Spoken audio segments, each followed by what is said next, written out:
Israel ప్రభుత్వంలో చీలికలు తెచ్చి నెతన్యాహుని దించేసి నెతన్యాహు మంత్రివర్గంలో ఉన్నటువంటి మంత్రిని పెట్టి ఇజ్రాయెల్ సైన్యం మీద గ్రిప్పు తెచ్చుకోవాలని అమెరికా యూరప్ దేశాలు ప్రయత్నిస్తున్నాయి. ఎందుకంటే నెతన్యాహుని నువ్వు అక్కడ దాడి చేయబాక ఇక్కడ దాడి చేయబాక కాల్పుల విరమణ చేయి అంటే వింటలేదు. అతను యుద్ధం కొనసాగిస్తున్నాడు, రఫా మీద దాడి కూడా కొనసాగిస్తున్నాడు.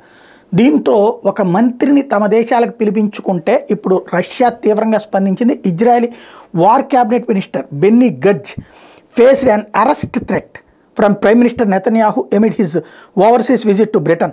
UK has now granted Gantz diplomatic immunity and official status.